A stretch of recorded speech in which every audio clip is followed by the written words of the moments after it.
this one right, Chinese. Anyway,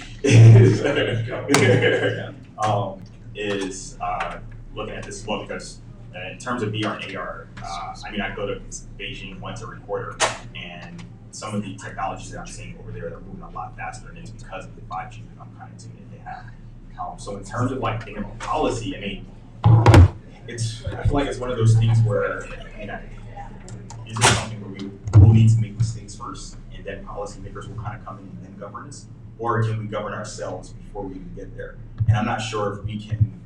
In my opinion, I think that policymakers are going to need to allow us as creators and developers on the platform to really mess up, to do things that we probably should not have done, that are slightly unethical, so that we can actually figure out where those issues or concerns may be.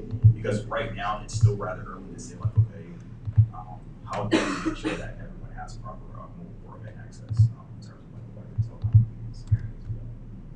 like what And let me just say that Discovery Education is moving us into education because it really works, really effective in a lot of ways for a lot of subject areas that otherwise aren't as effectively delivered.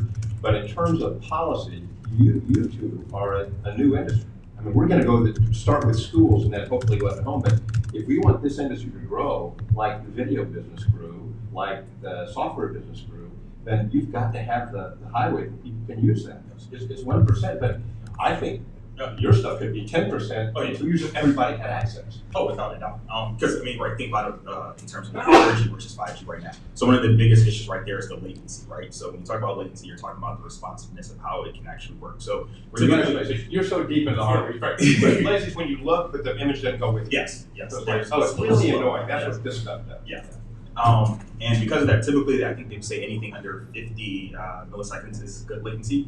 And right now that's where like most video lives. For VR and AR, you need to like below 20 milliseconds. And you can't even get it there yet because 5G isn't there. So you can't have shared AR experiences yet as well because of that that lack of technology advancement that we just don't have right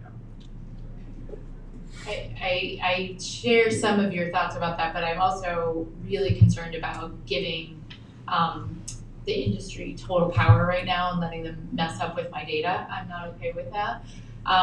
I think that we need to be asking the hard questions now about VR and not make some of the mistakes that we've made with social media and with other privacy issues. For example, Facebook owns this. You have to log into Facebook to do anything on this device. And so it's not just the examples you brought up. Imagine if you have this headset on and Facebook or any other company is looking everywhere you look and creating heat maps like YouTube already does with all of your videos. You can watch heat maps of where people are looking at 360 videos right now. You can see how effective your 360 videos are on those heat maps. But what it also tells you is where people's focus is. And as a developer and as a creator, I'm very excited about that because it helps me make better content, teach people to make better content. However, as a private citizen, I'm very concerned about who's going to know where I'm looking and making certain assumptions about that. And what are we going to assume about people's sexual orientation? What are we going to assume about people culturally? What are we going to assume about people politically, economically? All of these issues are going to impact us. If they have the data, they will be able to make these assumptions about us. And I think that is cause for concern in that early on, we have the ability to create standards for this industry that we didn't with other technologies that went really, really rapidly into where they're at now. And then on the broadband issue, I was a BTOP recipient out in California. Actually, I worked in Latino communities, mostly migrant communities, on broadband adoption. And you have to have, I mean, I think the bottom line is in order to experiment and play and create and learn with a group, which this generation really loves to do, and I think it's really important that we cultivate and support that, you've got to have everybody online, and you've got to enable them to all have their own device. My mom was, actually, I just went and saw Senator King today and thanked him because he worked on the Maine Laptop Initiative with my mom, who was the head of the Maine Teachers of English 20 years ago, I think now. They gave every fifth grader a laptop in the state of Maine, my home state. And having a device in your home that you can then play with and not have to share with somebody else, that's actually as important, I think, as having the broadband that goes with that, because we've got to give people an opportunity to play with different devices. And I wouldn't say that $250 is necessarily means that money is not an issue anymore. It's also having access to the cultural reference points of technology. Technology people speak a different language. My husband's always like, you need to talk more like a normal person. Because I'm talking about A-frame and I'm talking about this and we're talking about latency. And it's true, you need to break down don't make the assumptions about what people know in the room and just break down these definitions, because people can feel really excluded by that language as well if they haven't been exposed to it or they haven't been in a community that is as tech savvy. And so, don't assume you know what anybody knows at all. So I'm gonna ask a couple more questions and then take a few questions from the audience, so start thinking of your good questions. So Russell, before you said that most of the VR users are white men, and this teed up my next question because I wanted to. Well, I was referring to our users are at Drop. I won't make that at a Drop. industry. At Okay. Drop, yes. But in general way, I wanted to talk about the importance of diversity in this space. And I'm curious if you think that the VR space, and this is for everyone, but if you think that VR is a diverse field in the sense of the content creators, developers, and users, and if not, how can diversity in VR be improved? Wow, that's a great question. So we've been working on Drop for we're 4.5 years old now. Well, oh gosh, almost going on 5. So that's we started in 2014. Yeah. And since then have completely developed myself in an industry. And one thing that you will notice, whether you go to GDC, a Game Developer Conference that happens every year in March, whether you go to things such as the Augmented World Expo, it's a big augmented reality VR conference in San Francisco as well, is that oftentimes the majority of the participants are male. Most are older, more than likely white male as well. You will see very few women, and it's very rare that you'll even see most people of color. Like I know, for example, at GDC, like Microsoft hosts a Blacks in Gaming meetup just during GDC. And something I've seen in terms of developers and users just over the past 4.5 years is that I would say in the last 2 years you now have Women in XR Fund. So you're seeing more women who are actually building in XR and VR at the moment. In terms of the diversity of the developers as well, I get a lot of calls from friends who work and live in Los Angeles who are content creators and who are from underrepresented communities, and they're interested in figuring out okay, how do I build this AR experience on an AR kit? So I'm starting to see folks outside of the space, like artists and storytellers and creators, who are like, oh no, I kind of want to see what this tool can actually lead into. So I think the last 2 years have been quite interesting. I'm not sure if you would agree with me, but I think during the early days, it was very hard. Yeah, it was very hard to find people who, kind of look like us, around. It was it's very hard. So yeah, I would say that diversity, it's slightly improved. It's slightly improved. I would agree. I think there's, in Boston, we have a really awesome ecosystem and a very diverse ecosystem. So we've had diversity right from the beginning in Boston. Boston VR, if you go, you look out in the crowd, it's very diverse, which surprised me actually when I first went, because I thought I'd be the only woman and it would be all white guys, and it wasn't. And so I think partly, Boston has 60 universities. We're the biggest, school town in the world, I guess. So there are a lot of students, and there's a lot of international students, and there's a lot of diversity in that way. There's also some women leaders. We have Women in Next Realities that we started in Boston a couple of years ago. There's a women meetup in New York City. I definitely encourage you to look into if there's women meetups in San Francisco, which I know there are, and I'll be in touch with some of them. The only reason I'm on Facebook now is because of the Women in VR groups.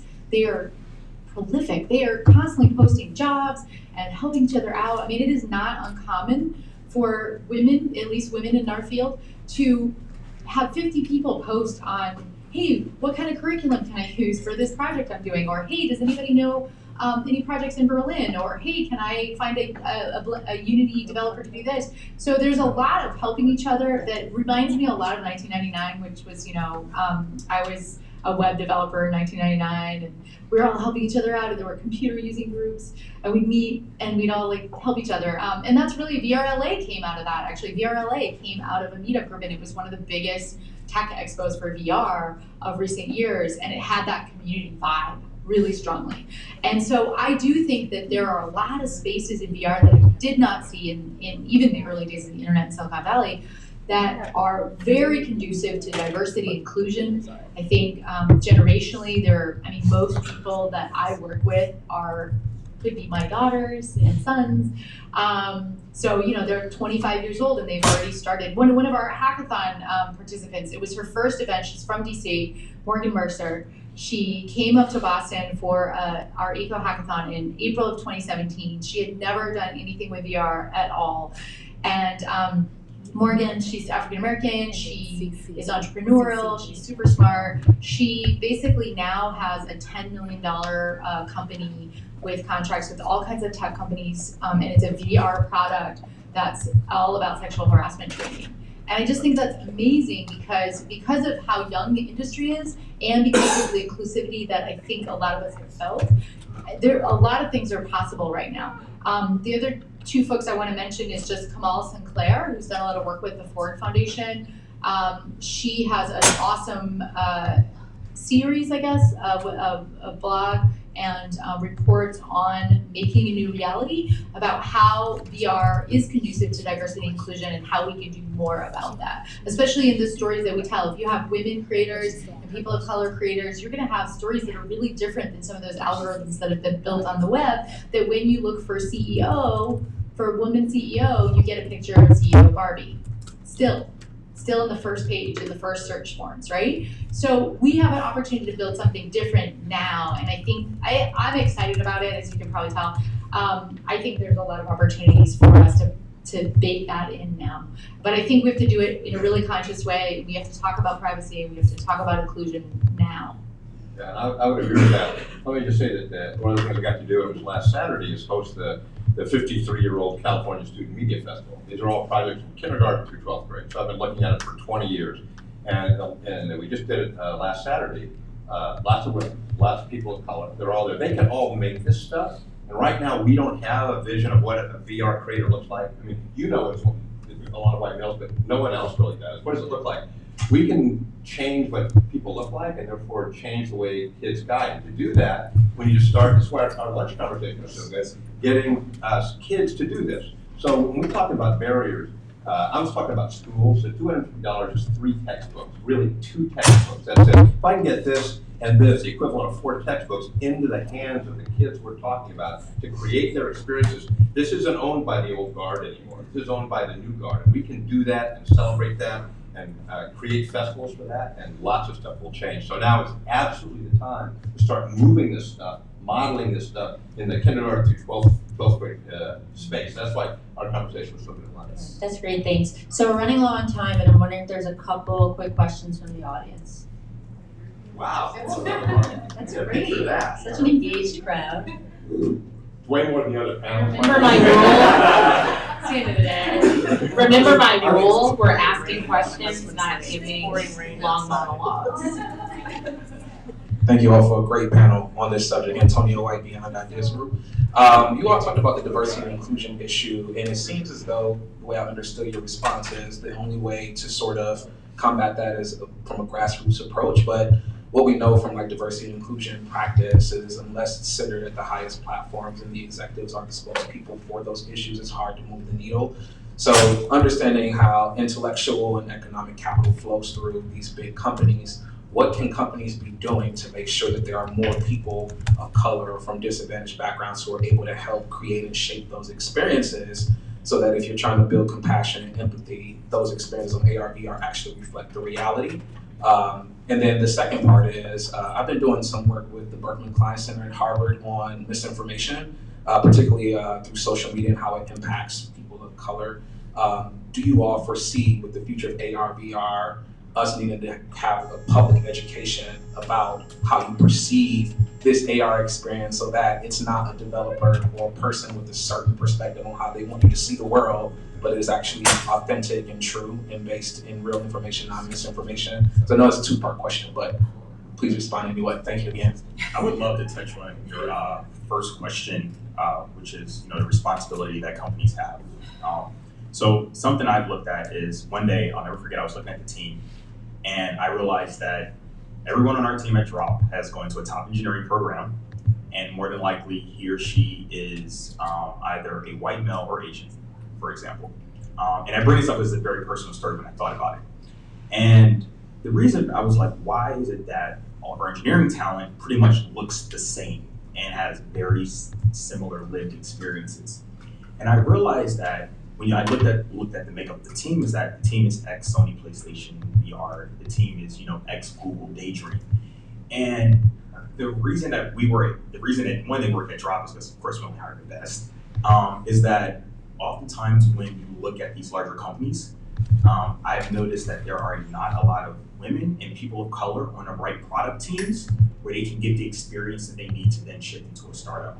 So for example, I was looking and I was saying like, I would love to hire a female computer vision engineer. And I was like, it would be even better if she was a woman of color.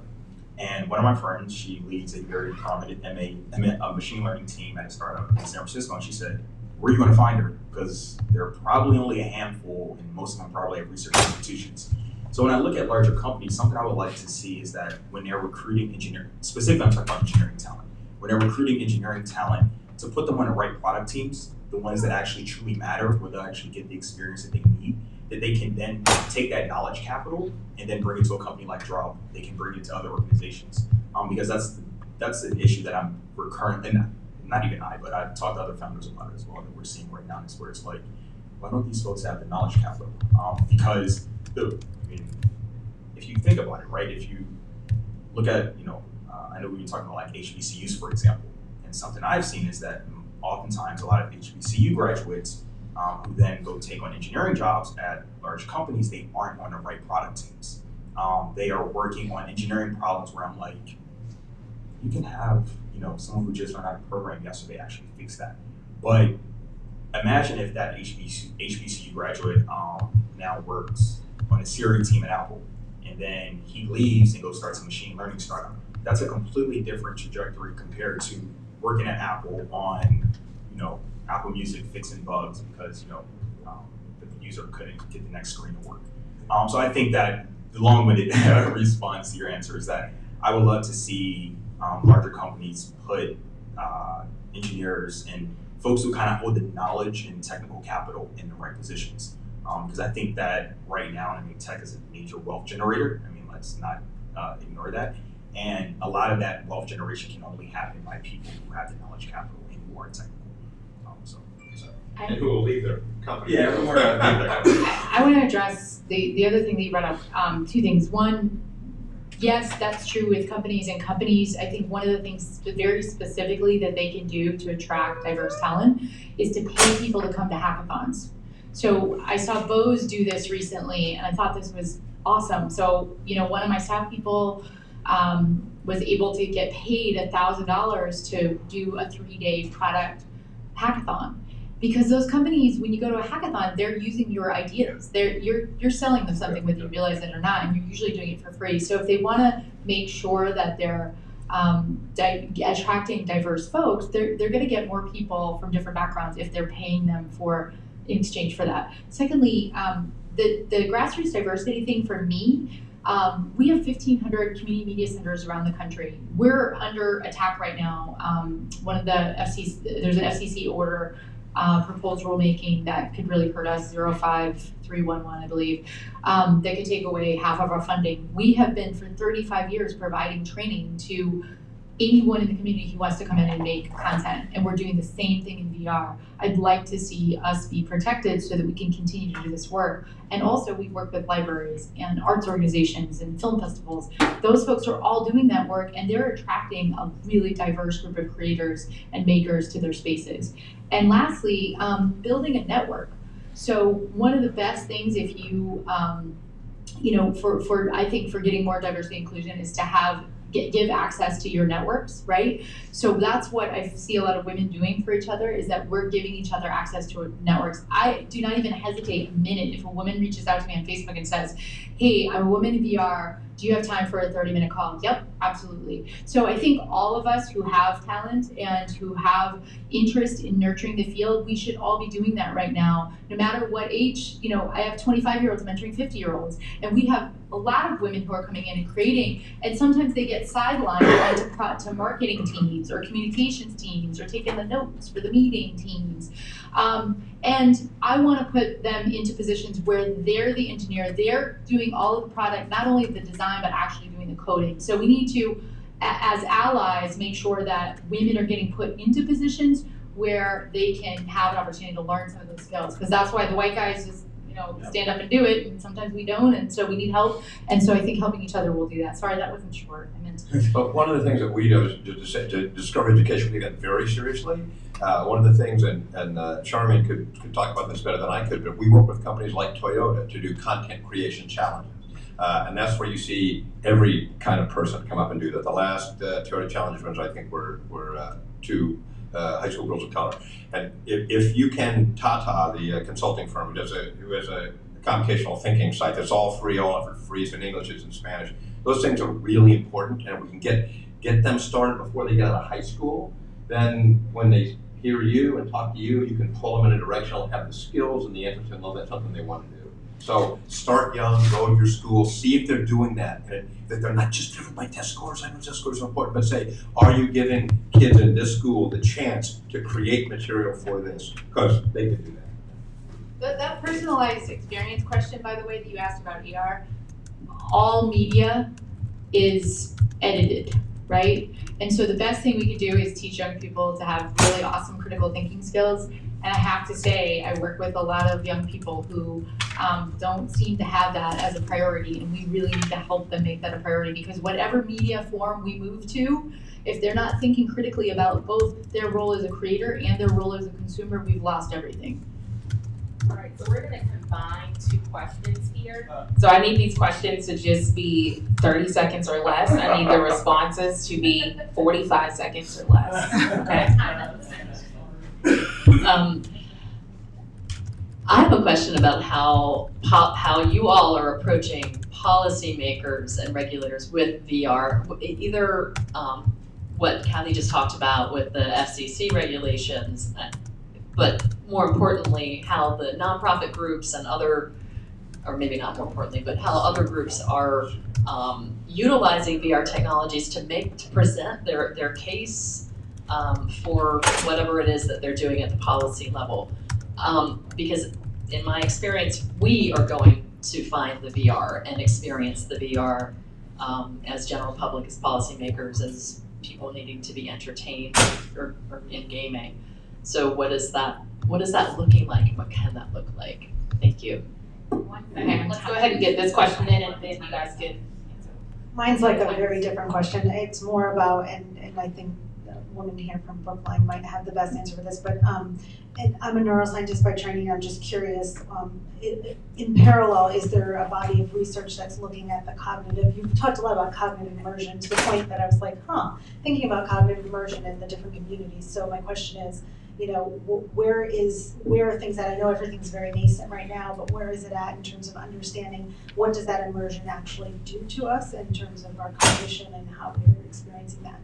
That may not be a quick question. If it's not, or a quick answer, just find me after. I'm happy to talk to you. That too? Yes. Do you want to answer while you're getting somebody else? Yeah, Okay, go ahead. I'm giving myself a timer, because that's helpful, actually, 45 seconds. On the cognitive science, neuroscience, I could put you in touch with some people, because there's a lot being done, but there's a lot we don't know. We're actually organizing with a number of friends on Twitter and different folks at different universities, a white paper, research paper on seniors in VR, for example. There hasn't been one yet. So even to answer your question, how are folks using VR for policy change? We're not entirely there yet. I think the best use case has been Planned Parenthood, frankly, who came out really early on, worked with Nani de la Peña, who is one of the, I think, least unsung heroes of VR. She's the godmother of VR. She did a piece with them called Across the Line that you can download and watch. And it gives you a embodied experience with what it would be like to walk across a line of protesters. She used real audio from outside of abortion clinics, whatever you want to call them, clinics, and that audio is very intense. And so when it's being directed at you inside of that VR experience, it's pretty impactful. And so they had a whole kit and a guidebook.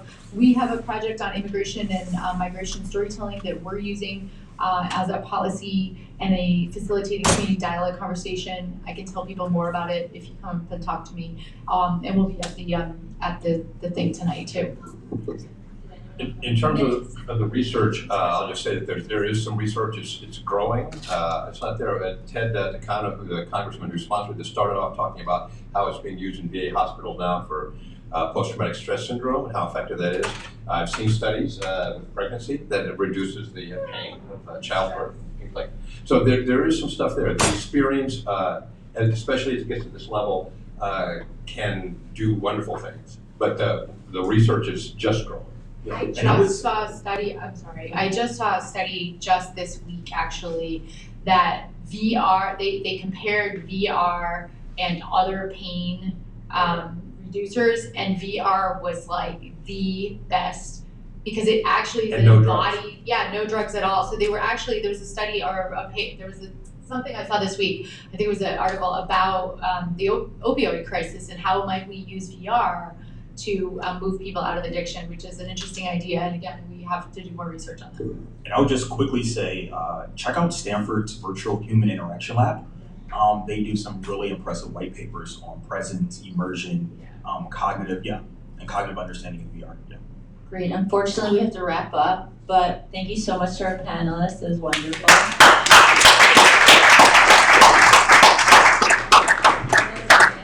Alisa will give closing remarks. All right, you all, thank you so much to coming to Emerging Tech for Social Change today. You are invited to our reception and showcase, which takes place at the Google office, which is located at 25 Massachusetts Avenue. You can either walk there, it's about a 15-minute walk or so, or if it's really hot outside, as I said at the beginning, you can take an Uber or a Lyft or a cab. All right, so I hope that you guys can join us there and make sure that you interact with our panelists. And let's give a round of applause for all the panelists and speakers today. And be sure to use hashtag Tech for Change. Thank you.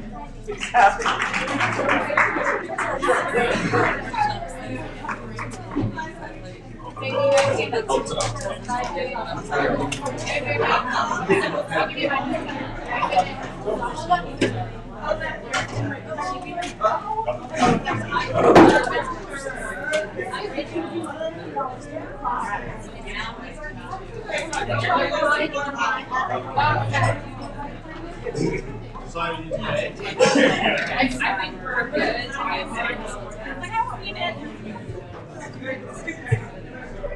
I'm trying to be like you guys are.